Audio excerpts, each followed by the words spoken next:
হযরত মুসা আলাইহিস সালাতু ওয়াস সালামের যুগের লোকেরা উলঙ্গ হয়ে নদীতে গোসল করত। কি বুঝলেন? উলঙ্গ হয়ে নদীতে গোসল করত। গোসলের টাইমে উলঙ্গ হওয়াকে তারা দোষ মনে করতো না। এবার তারা বলতো মাঝে মাঝে, এ নবী মুসা, তুমি আমাদের বংশের লোক, তুমিও উলঙ্গ হয়ে গোসল করো। জি না, উলঙ্গ হয়ে গোসল করবো না আমি। তো যখন এরা জোর দিত যে না করতে হবে, তখন নবী মুসা নিজেকে বাঁচাবার জন্য কি করেছিলেন, এই ঘাটটাকে ছেড়ে দিয়ে পার্শ্বকার ঘাটে গিয়ে উনি তখন গোসল করতেন। কিন্তু মাঝে মাঝে উনিও কাপড়কে উপরে রেখে দিয়ে গোসল করতেন, কিন্তু নিজের সতর কাউকে দেখতে দিতেন না। আমি উলঙ্গ হয়েছি বটে, কিন্তু আমার সতর জন্য কোনো লোক দেখতে না পাই। আলাদা ঘাটে নির্জনে উনি একাই গোসল করছেন। তো একদিন ঘাটে গোসল করছেন।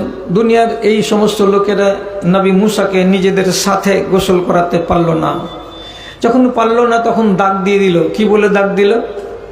যে কেন গোসল করেন না আমাদের সাথে জানিস? কি হ্যাঁ, বলছে ওর অন্ডকোষ যে বড়, তুই যদি দেখিস তো জেনে নিবি ভিতরের কথা, ওকে লজ্জা লাগবে, এই জন্য ও আমাদের সামনে এইরকম করে গোসল করে না। আর একজন লোক বলল, না না না, অন্ডকোষ শুধু নয়, ওর মনে হয় গোপন অঙ্গেও কোনো দোষ টোষ আছে, না হলে আমাদের সামনে কেন গোসল করে না। তো যাই হোক, একটা দোষ তো লাগিয়ে দিল নবী মুসার গায়ে। তো নবী মুসা দোষ থেকে মুক্ত হবেন কি করে? এখন যদি রাগ করে ওদের সামনে কাপড়টাকে উঠিয়ে ধরেন, ধরে এখন যে দেখতো শালা অন্ডকোষ বড় আছে না ছোট আছে, তো তাহলে তো ইজ্জত গেল। আর এই কাজটা করতে পারবো না বলেই তো আমি নির্জনে চলে যাচ্ছি, যে ওইখানে গোসল করছি। তো কি করে আমি এতে থেকে বাঁচবো, কি করে বাঁচবো? তো আল্লাহ তাআলা বলছেন, তুমি আমার নবী, তোমার আয়েব থেকে তোমাকে বাঁচাতে হবে, তো এটা দায়িত্ব আমার, আমি বাঁচিয়ে নেব। কি করে বাঁচাবো?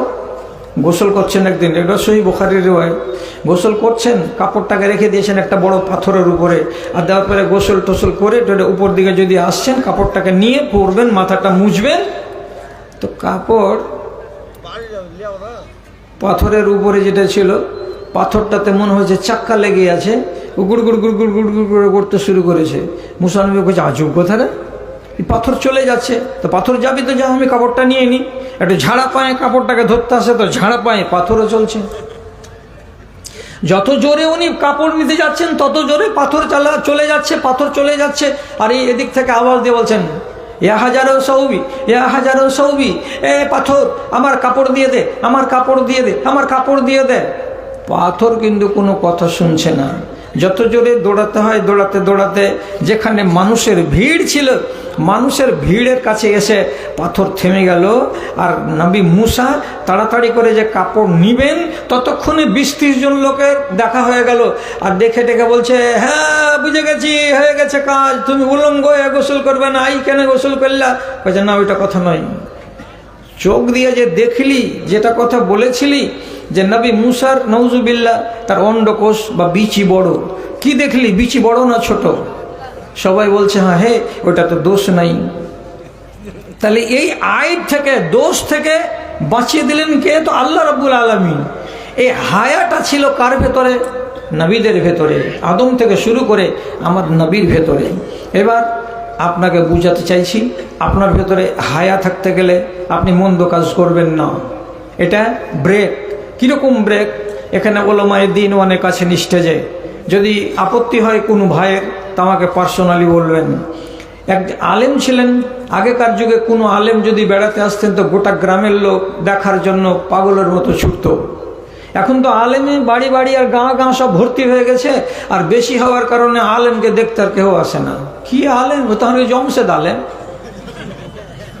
তো জমশেদ যদি একটা আলেম হয়, তো এর থেকে আরো যদি 4 ফিট উঁচা বেশি আলেম হয়, তো বলে ওইগুলাই আলেম। কিন্তু আগেকার যুগে আলেম ছিল কম। তারা কোনো শহরে আগমন করতে গেলে শহরের লোকেরা ঝুঁকতো, আসতো, দেখতো অমুক মাওলানা এসেছে। একদিন বাসরা শহরে এসেছেন এক আলেম, তার নাম হলো ইমাম শাবি, ইমাম শুবা রাহিমাহুল্লাহ, হাদিসের পণ্ডিত। ওনাকে দেখার জন্য এক ঝাঁক লোক পিছে পিছে পিছে পিছে চলে আসছে। কোন মসজিদে থামবেন আর ওইখানে কটা হাদিস শোনাবেন আমরা শুনব। তো এই ভিড়ে ভিড়ে চলে আসছে, তো তার ভেতরে একটা লোক, ওর নাম হচ্ছে কায়নাবি, নাম কায়নাবি। ও বেচারি এত খেয়েছে সেদিন মাল যে নিজেকে ঠিক করে সামলে রাখতে পারে না।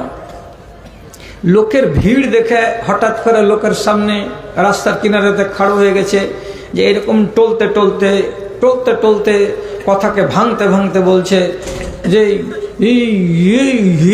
তো লোক তোমরা বুঝাই যাচ্ছ, মানে এত লোক তোমরা কোথায় যাচ্ছ? তো যারা শুনলো তারা বুঝে নিলে যে এর মাল বেশি হয়ে গেছে। তখন লোকেরা বেশি কথা না বলে বলছে শোভা শোভা শোভা। এর মানে কি? আল্লামা শোভা এসেছেন, অত বড় আলেম, দেখা করব, মসজিদে বসবে তো তার বয়ান শুনবো বলে যাচ্ছি। তখন ওই ঝুলছে আর কয়েছে শোভা শোভা, মান শোভা, শোভা কে? ওই যে শালা বোকা, তুই জানিস না যে শোভা একটা জালিল কাদার আলেম আমাদের ইরাকের মাটিতে, জানিস না? তো কি হলো, মুসলমানের বাচ্চা মদ খেয়েছে তো কি, কিছু কিছু আকাল তো মাঝে মাঝে চেতন হয়েছে। তখন টলতে টলতে ইমাম শোভা একটা খচ্চরের উপরে চড়ে এগোচ্ছিলেন, একদম সামনের দিকে চলে এসেছে, আর এই হাতে ছিল এখানে শুখা লকড়ি। শুখার লকড়িটাকে এমনি করে খচ্চরের মাথার উপরে কপালের সামনে এরকম করে যেমনি ধরেছে, তখন খচ্চর গেছে দাঁড়িয়ে। তখন বলছে ভাঙা ভাঙা কণ্ঠে, আর এই চাল চাওয়া করে কথা বলতে বলতে বলছে, আমাকে একটা হাদিস শোনাতে হবে, হাদিস যদি না শোনাও তো আজরাহকা জারাহান, আমি আপনার মুখে মেরে দেবো আর দিয়ে আপনার আমি কপাল ফাটিয়ে দেবো। তোরা মসজিদে হাদিস শুনবি, আমি এখানেই হাদিস শুনবো। হযরতে শোভা রাদিয়াল্লাহু তাআলা আনহু বলছেন, আল্লাহ, সামনে ই কোন মুসিবত তুমি এনে দিলা যে হাদিস শুনতে চাইছে, আবার হাদিস যদি শুনবে তো হাদিস শোনার মতো তোমার কাছে জ্ঞান নেই, তা আমি ওকে কোনটা হাদিস শোনাবো? তিনি দিশা না পেয়ে, মুহাদ্দিস মানুষ, হঠাৎ মগজে কুলিয়ে গেল, ছোট্ট একটা হাদিস শুধু বলে দিলেন, দিয়ে বলছেন, আল হায়াউ শুবাতুম মিনাল ঈমান ইযা লাম তাস্তাহি ফাসনা মা শিতা। হায়া হলো ইমানের অঙ্গ, হায়া হলো ইমানের অংশ। ৭১টা ৭৩টা জিনিসের নাম হলো ইমান, আর ৭৩টা জিনিসের মধ্যে একটা হায়া, এটা হলো ইমানের অঙ্গ। যদি তোমার কাছে ই হায়া না থাকে তো নবীজি বলছেন ফাসনা মা শিতা, তোমার মনে যেটা লাগে সেটাই করে যাও, তোমার ইচ্ছাতে যেটা হয় সেটাই করে যাও। হায়া থাকলে যেটা ইচ্ছে সেটা করতে পারবে না, আর হায়া যদি না থাকে যা মনে লাগে তাই করো। কথাটা বলে দিলেন। যখন মাথা থেকে ভূত নামলো, ব্রেনটা ঠিক হলো, তখন ওর কথাগুলো মনে পড়ছে। জোহরের ঢিলাতে একাই বসে বসে মুখ হাত ধুয়ে তখন বলছে, এটা কি কথা শুনলাম? তোমার হায়া যদি না থাকে তো যেটা মন সেটাই করো, যেটা ইচ্ছা সেটাই করো, আর হায়া যদি থাকে তো যেটা ইচ্ছা সেটা করিও না। তাহলে হায়া মানে কি? আমার ভেতরে লজ্জাবোধ নাই, যার কারণে আজ পর্যন্ত বেহায়ার কাজ করে যাচ্ছি। গোটা এলাকার লোক আমাকে মদখোর বলে চিনে, গোটা এলাকার লোক আমাকে বাজে ব্যবহারের ছেলে বলে চিনে। শেষের বেলায় একটাই মাত্র কথা তার ভেতরে চেতনা জাগালো, এমন বাড়ি ফিরে গেল। যাওয়ার পরে নিজের মাকে ডেকে বলছে, আম্মা, আমার ঘরে যতটি বোতল ছিল সবকে কানটাতে ফেলে দিয়ে আসলাম, সবকে ঢেলে দিয়ে আসলাম, একটাও বোতলকে রাখলাম না। এবার মাগরিব হতে গেলে আমার বন্ধুরা আমার বাড়ি আসে, আর আমার বাড়িতে মদের আড্ডা লাগে, আমরা খাই আর আনন্দ করি আর উল্লাস করি আর গান গাই, ওগুলো আজকে হবে না। আমি বাড়ি ছেড়ে চলে গেলাম। আমার বন্ধুরা যদি মাগরিবের পরে আসে তো তাদেরকে বলে দিও আমার বেটা কানাবি বাড়িতে নাই, আজকে তোমাদের অনুষ্ঠান হবে না, কালকে তোমরা আসিও। সেদিন অনুষ্ঠান বসলো না বাড়িতে, বন্ধুরা নিজের নিজের বাড়িতে গিয়ে খেলো না খেলো ওদের ব্যাপার। তার পরের দিন থেকে উনি বলছেন, আমি হাদিস পড়বো, আরও হাদিস পড়বো বলে নিজের ভেতরে খাকসারি তৈরি করলো। আর এ কথাটা তার মগজে কত আঘাত দিল যে হায়া যদি না থাকে তো যাহা ইচ্ছা তাহা করো, হায়া থাকতে গেলে যাহা ইচ্ছা তাহা করা যায় না বলে নিজেকে সংশোধন করে নিয়ে এবার তালিম শুরু করলেন। তালিম নিতে নিতে নিতে নিতে নিতে নিতে কত বড় আলেম হলেন যে ইমাম বুখারী রাহেমাহুল্লাহ উনি তার কাছ থেকে হাদিস রিওয়ায়াত করেছেন, ইমাম মুসলিম রাহেমাহুল্লাহ তার কাছ থেকে হাদিস বর্ণনা করেছেন। চিন্তা করেন তো, এত বড় বড় মুহাদ্দিসগুলো এমন একটা লোকের কাছ থেকে হাদিস শিখলেন যে লোকটা তার যৌবনকালে একবারে মদখোর ছিল। আবার এই মদখোর লোকটা একটাই জিনিসে সংশোধন হয়ে গেল, তা কি? এটা হলো হায়াকে ধারণ করা। হায়ার মানে লজ্জা, আর হায়ার মানে হলো শরম, হায়ার মানে হলো দ্বিধা, হায়ার মানে হলো সংকোচ। তাহলে আপনার ভেতরে এই কথাটা যদি থাকে তাহলে আপনি মদ ছুটে যাবে। কেন? কেউ যদি রিপোর্ট করে দেয় কালকে তুই অমুক ঘাটে উপুর হয়ে পড়ে কেন আছিলি, কখন ভাই? তোর মুখে এক পালা মাছি বসেছিল। হ্যাঁ, আন্দাজি গেলে কথা বলছিস। কেন আন্দাজি কেন হবে? গোটা দুনিয়ার লোক দেখেছে। লজ্জা লাগবে? লজ্জা লাগতে গেলে এই কাজটাকে ছেড়ে দেবে। এই জন্য রাসূলুল্লাহ বলেছেন হায়াকে ধরো। তারপর আরো কত কড়া কথা নবীজি বললেন, আল হায়া ওয়াল ঈমান কোরেনা জামিআন। হায়াকে এবং ঈমানকে আল্লাহ রাব্বুল আলামিন দুইজনকে জোড়া করে রেখেছেন। দুনিয়াতে সব কিছু আছে জোড়া জোড়া জোড়া জোড়া। নবীজি বলছেন ঈমানকে হায়ার সঙ্গে রব্বুল আলামিন জোড়া বানিয়ে রেখেছেন। তারপরে কি বলছে? কাউরি কাছে যদি হায়া না থাকে তো ঈমান তার কাছে থাকবে না, আর কাউরি কাছে যদি ঈমান না থাকে তাহলে তার কাছে হায়া থাকবে না। খুলে বলছি, খুলে বলছি, ঈমান যদি থাকে এর কাছে তাহলে হায়া থাকবেই থাকবে, আর কাউরি কাছে যদি হায়া থাকে ঈমান থাকবেই থাকবে। এরা দুজন জোড়া। আর যদি কাউরি কাছে হায়া না থাকে ঈমান থাকবে না, কাউরি কাছে যদি ঈমান না থাকে তাহলে হায়া থাকবে না। এবার একটা হ্যাঁ না বলেন আপনারা। আপনি আর আপনার চাচাতো ভাই দুজন কলকাতা থেকে চলে আসছেন। স্টেট বাসে যখন মানুষেরা আসে তো ফজরের আগে আগে মানুষের পিসাব চাপে, পায়খানা চাপে। তো বাসওয়ালা করে কি রোডের কিনারায় কোন একটা জায়গা দেখে বাসটাকে খাড়ো করে আর বলে, যাদের যাদের আপনাদের হিসু করার ইচ্ছা আছে, যাদের যাদের আপনাদের হিসু মানে দুনিয়ার বানা বাংলা, এটা হিসু মানে পিসাব করা, হিসু করার ইচ্ছা আছে আপনারা তাড়াতাড়ি করে করিলেন।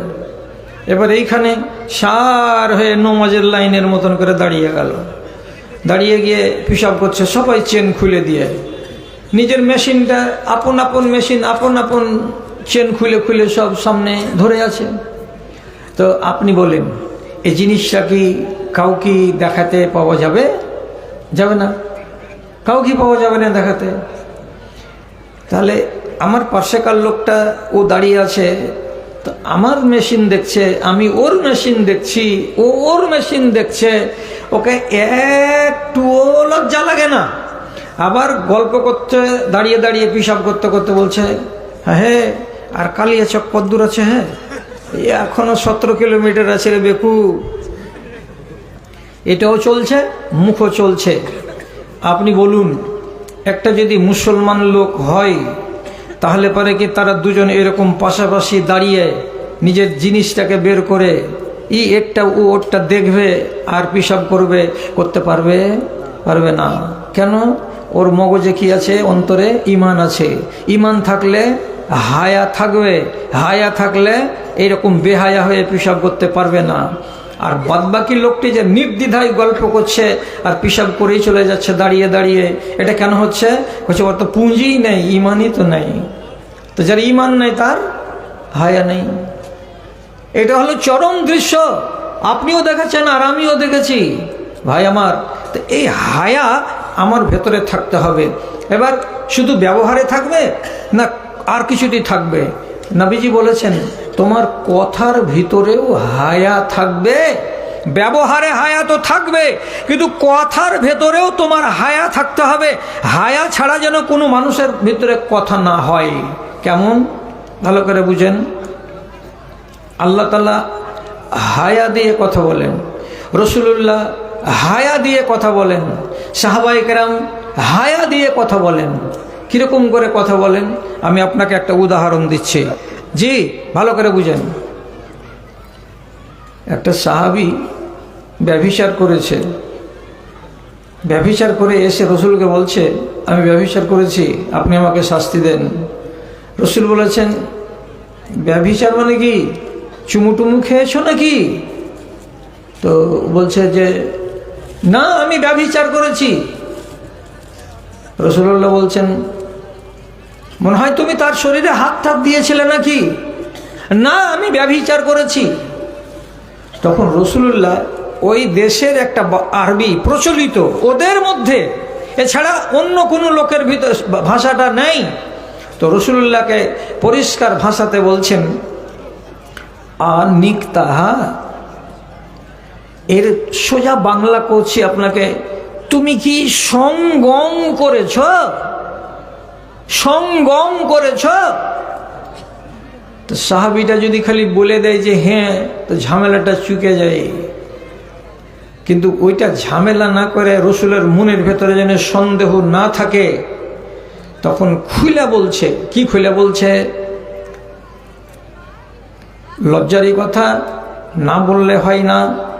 রসুল যখন জিজ্ঞেস করছেন যে তুমি কি সঙ্গম করেছ, কেমন সঙ্গম করেছ, তখন লোকটা বলছে আল্লাহর রসুল, একটা ইন্দারাতে পানি তুলতে গেলে উপর দিক থেকে রশিটাকে যেমন নিচের দিকে বালতি বেঁধে নামানো হয়, তো রশিটা যেমন ইন্দারার ভিতরে ঢুকে যায়, ঠিক সেই রকমই আমার যৌনাঙ্গটা ওই এক মহিলার শরম গাহের ভেতরে ওই রকমভাবে ঢুকে গেছিল।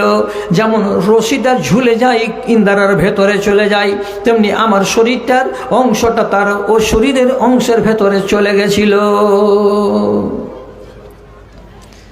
তো মিশালটা যদি দিত সোজা সবটা করে, সোজা বাংলাতে বলতো বা আরবিতে বলতো, তো তাহলে সোজাই হতো।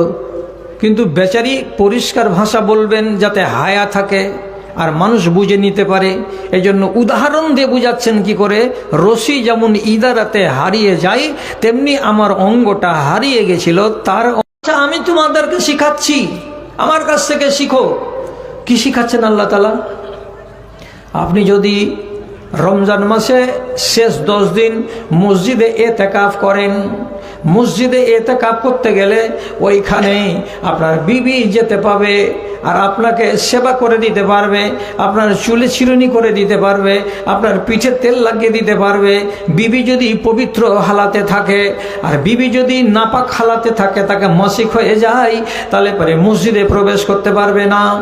এই যে নিয়ম আল্লাহ তাআলা বলেছেন, তো তাহলে আপনার বিবি আপনার জন্য হালাল, এটা ভেবে নিয়ে কোনো মানুষ যদি এটা মনে করে যে এই রমজানের রাত্রিতে যখনই ইফতার করা হয়ে যাবে তখন থেকে নিয়ে সাহারি খাওয়া পর্যন্ত আমার বিবির সঙ্গে মেলামেশা করা হালাল রয়েছে, তো আমি রমজানের শেষ 10 দিন মসজিদের ভেতরে আছি, এই হালাতে যদি আমার বিবিকে আমি ডাকি আর ডেকে তার সাথে যদি আমি মিলিত হই, তাহলে মনে হয় হওয়া যাবে।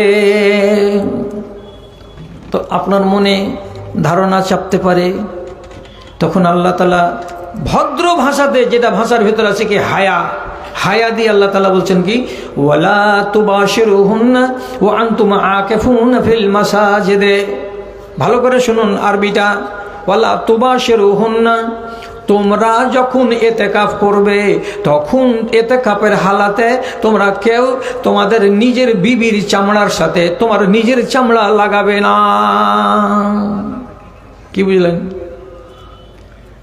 সীতারামপুর এলাকার লোক, আপনাদের কত ওয়াজ শুনেছেন, আল্লাহজি ভুষের গাড়ির 11 গাড়ি হবে ওয়াজই শুনছেন, এই মাদ্রাসা যতদিন আছে। এ ভদ্র ভাষাটা কি বুঝলেন? যতদিন তুমি ইতিকাফের জন্য মসজিদের ভিতরে থাকবে তোমার বিবির চামড়ার সাথে চামড়া লাগাবে না। এর মানেটা কি? চামড়ার সাথে চামড়া লাগাবে না, এটা হলো ভদ্র ভাষা। এই কথাটাকে আপনাকে ভালো করে বুঝে নিতে হবে। এখানে ইশারা ইঙ্গিতে বোঝানো হয়েছে, তার মানে আল্লাহ রাব্বুল আলামিন আপনাকে বলতে চাইছেন তুমি ওই ইতিকাফের হালাতে নিজের বিবির সঙ্গে সঙ্গম করবে না। তোমার শরীরে তোমার গোপন অঙ্গে চামড়া আছে এবং তোমার স্ত্রীর গোপন অঙ্গে সেখানেও চামড়া আছে। এই চামড়া যদি সেখানে যায় তো চামড়াই চামড়া লাগবে। এটাকে কি বলা যায়? সঙ্গম বলা যায়, এটাকে সহবাস বলা যায়। কিন্তু আল্লাহ রাব্বুল আলামিন আরবি ভাষাতে একে বলা হয় জেমা করা। জেমা মানে সঙ্গম করা। পরিষ্কার করে আল্লাহ তাআলা বলতে পারতেন তোমরা জেমা করিও না, মানে সঙ্গম করিও না। এ কথাটা না বলে ভদ্রতা শিখাচ্ছেন আমাকে আর আপনাকে। ওয়ালা তুবাশিরুহুন্না ওয়া আনতুম আকিফুনা ফিল মাসাজিদে, স্ত্রীর সঙ্গে চামড়ার সঙ্গে তোমার চামড়াকে মিলাবে না। ভদ্র ভাষা। এবার আপনি কতখানি ভদ্রতার, আমি কতখানি ভদ্রতা পেয়েছি আর একটু আগিয়ে যাই। মুখের রিশতাতে, আত্মীয়তাতে, এখানেও কিন্তু কি থাকবে? আমার ভাষার ভেতরে সংযম থাকবে আর হায়া থাকবে। হযরত আলী বলছেন আমার একটা রোগ ছিল। কি রোগ? তো তিনি হাদিস বলছি কুনতু রাজুলান মাজ্জাআ, আমি ছিলাম এমন একটা মানুষ, আমার একটা রোগ ছিল। রোগটা কি? এটা হলো শরমের কথা। কিন্তু শরমের কথা হতে গেলেও আল্লাহ রাব্বুল আলামিন বলছেন ইন্নাল্লাহা লা ইয়াস্তাহি মিনাল হাক্কে, হক কথা বলতে গেলে আপনাকে দ্বিধাহীন হতে হবে, না হলে আপনি শরীয়ত শিখতে পারবেন না। এবং নবীজি বলছেন লা ইলমা লিমুস্তাহিন ওয়ালা লিমুতাকাব্বিরিন, কোনো মানুষ যদি আগে থেকে সিনা ফুলাইয়ার বলে এগুলো আমার জানা আছে, এগুলো আমার জানা আছে, এরকম অহংকারী জীবনে শরীয়তের ইলম পাবে না। আর একটা লোক, যে লোকটা কি করে? অহংকার করে, হায়া শরম করে, লজ্জা করে। লজ্জা যারা বেশি বেশি করবে তারা শরীয়তের জ্ঞান পাবে না। আপনাকে লজ্জার কথাটাই বলে দিচ্ছি। হযরতে আলী কি বলছেন? আমার একটা রোগ ছিল। রোগটা কি? আমার লিঙ্গের মাথা দিয়ে যখন তখন এক ধরনের আঠাযুক্ত পানি বেরিয়ে আসে। এটাকে আরবি ভাষাতে বলা হয় কি? মাজি। যদি গাঢ় হয় তো একে বলা হয় মানি, ওতে থেকে বাচ্চা তৈরি হয়। আর ওর থেকে যদি ঢিল হয় এবং গাঢ়া হয় তো এটাকে বলা হয় মাজি। এবং এর চাইতে আরেকটা নিচে দরের আছে, ওটাকে বলা হয় ওয়াদি। এগুলো বুঝাবো না, এগুলো নেটের মাধ্যমে বহু মানুষের কাছে যাচ্ছে। তো কিছু কিছু মাথা মোটার বাচ্চা কমেন্ট করে বলছে শালা বুড়িয়ে গেছে, তো শালাকে কথা বলতে লাজ শরম কিছু নাই। তো শিখবি না যদি বুড়ার কাছ থেকে, তো তোর বাপ না শিখে শিখাই তো তোকে এত বড় করেছে। এই জন্য তো তুই গাধা হয়ে আছিস। এটা তো শরিয়ত, আর এটা তো হাদিস। এটা মাওলানারা মাথা ঝুঁকাবেন, এটা তো হাদিস। ও নিজে বলছে, কে? হযরত আলী, ইন্নী কুনতু রাজুলান মাজ্জাআ, আমি ছিলাম। হেলা করে না তো মাইক আপনাকে আমি দিয়ে দেবো, ফাইলাম করিয়েন না এখানে। আমি ছিলাম এমন একজন মানুষ, যখন তখন দিনের বেলা রাতের বেলা আমার শরম গাহ দিয়ে, আমার লজ্জাস্থানের মাথা দিয়ে ওই রকম গাঢ় গাঢ় আঠা যুক্ত পদার্থগুলো বেরিয়ে আসে। কি হবে? গোসল করতে হবে নাকি? উজু করে নামাজ পড়তে যেতাম, জিনিসটা বেরিয়ে গেল, কি করতে হবে? এখন নামাজ হবে না। কে মশলা শিখাবে? তো মশলা শিখাবার জন্য একটি মাত্র মানুষ আমাদের কাছে, কে? তো তিনি আল্লাহ পাকের রাসূল। এখন যদি আমি রাসূলুল্লাহর কাছে যাই, খেয়াল করবেন রাসূলটা কে সম্পর্কে? শ্বশুর। আলী নিজে বলছেন এটা তো শ্বশুর। ওর বেটি আমার কাছে আছে, ফাতিমা। এখন আমি যদি শ্বশুরকে বলি যে বাপজি এইরকম হচ্ছে, তো জিনিসটা তো শরীয়তের জানার, তবুও তো একটা দ্বিধা আছে, তবুও তো একটা সংকোচ আছে, একটা হায়া আছে। তিনি হায়া করলেন না, শ্বশুরকে কথাটা বলা যাবে না। কেন? যে শ্বশুরের মনে অনেক রকমের সংকোচ হতে পারে। কীরকম সংকোচ? এই জামাইটাকে একবারে লাজ শরম নেই, হতে পারে। অথবা আমাকে আমার রোগটা শোনার পরে আমার শ্বশুর বলতেই পারেন, ই শালা কোন ধ্বজভঙ্গের বেটা, ধ্বজভঙ্গরে ই কোন রোগ একে লেগেছে রে, তা আমার নামে একটা আইব চলে আসতে পারে। কিছু একটা খেয়াল আমার শ্বশুরের মাথাতে চলে আসবে। আমাকে বড্ড শরম লাগলো, কি করবো এবার? আমি তখন আমার এক সাথী, তার নাম হচ্ছে মেকদাদ, আমি মেকদাদ রাদিয়াল্লাহু তাআলা আনহুকে ডাকলাম। আর ডাকার পরে বললাম, মেকদাদ, আমার এই ঘটনা, আমার এই হচ্ছে, এবার তুমি আমার শ্বশুরের কাছে যাও, আর যাওয়ার পরে তুমি ঘটনাটা খুলে বলো। আল্লাহ পাকের রাসূল যদি এইরকম কাউরি হয় তো কি করতে হবে? রাসূলের কাছে তিনি গেলেন, আর যাবার পরে ঘটনাটাকে বয়ান করলেন। বয়ান শোনার পরে রাসূলুল্লাহ বলছেন, এটাতে গোসল করতে হবে না, ফিহে আল ওযুও, এটা যদি হয় তো শুধু ওযু করলেই যথেষ্ট হবে, গোসল করার দরকার নাই। এই কথাটা এসে রিপোর্ট দিলেন আলীকে, কে? হযরতে মিকদাদ রাদিয়াল্লাহু তাআলা আনহু। তার মারফতে শিখে নিলেন হযরতে আলী রাদিয়াল্লাহু তাআলা আনহু। কিন্তু কেন করলেন এই কাজটা? তিনি বলছেন, আমি আমার শ্বশুরকে দেখে হায়া করলাম।